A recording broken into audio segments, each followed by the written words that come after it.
बिस्मिल्लाहिर्रहमानिर्रहीम। क्या हाल है आप सब लोगों के? अल्लाह ताला से उम्मीद करते हैं आप सब खैरियत से होंगे। तो जी आज हम बहुत मज़ेदार सा कीमा बना रहे हैं और मैंने उसके लिए 2 मीडियम साइज़ की प्याज ले लिए। खड़े मसाले का कीमा है ये और इसमें मैंने ऑयल डाला है तकरीबन आधा कप के करीब। अब इस प्याज को जो ना नॉर्मल प्याज हमारी कटिंग हुई हुई है, इसको हम ब्राउन करेंगे। थोड़ा बिल्कुल ब्राउन नहीं करनी है, बस इसका कलर चेंज करने तक हमें इसको पकाना है। चलो जी देखें, ये हमारी प्याज का कलर चेंज हो गया है। बस यही कलर हमें चाहिए प्याज का। हमारे पास आधा किलो कीमा है, बगैर हड्डी का आपकी मर्ज़ी हो, हड्डी वाला ले लें।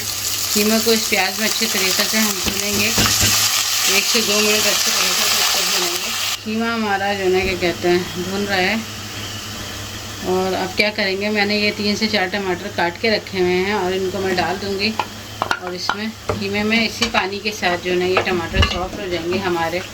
कवर कर देते हैं इसको 5 मिनट के लिए, ताकि हमारे टमाटर जो है इसी पानी में सॉफ्ट हो जाए। ये देखें हमारा मज़ेदार सा खड़े मसाले का कीमा देखें तकरीबन तैयार है।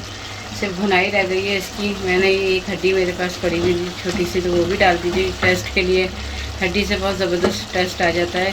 कीमा मेरा बगैर हड्डी का ही था। बस अब हम इसकी भुनाई कर लेते हैं और हमारा ये कीमा बन के माशाल्लाह रेडी हो गया है। देखें बस हमारी भुनाई चल रही है। जैसे ही ऑयल सारा ऊपर आता है तो सेपरेट हो जाता है। अभी कंप्लीट नहीं हुआ, इधर उधर से बाकी है। ये सारा ऑयल ऊपर आ गया है। 4 मेरे पास हरी मिर्चें ये भी डाल दी हैं हमने खूबसूरती के लिए इसके अंदर। और बस जो ना ये कहते हैं 5 मिनट के लिए हम दम पे रखेंगे, क्योंकि ये हमारी हरी मिर्चियाँ फिर हम इसे डिश आउट करते हैं, फिर आपको दिखाते हैं। आउट कर रही हूँ। बहुत ही ज़बरदस्त हमारा कैसा ज़बरदस्त कीमा लग रहा है आप लोगों को। ये देखें कैसा तैयार हुआ है ये खड़े मसाले का ज़बरदस्त सा कीमा।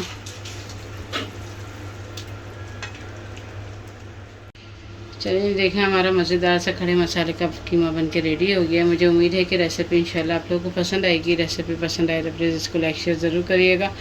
और अगर चैनल पर नए हैं तो चैनल को ज़रूर सब्सक्राइब करिएगा। मिलते हैं इंशाल्लाह फिर किसी नई वीडियो में। अल्लाह हाफ़िज़।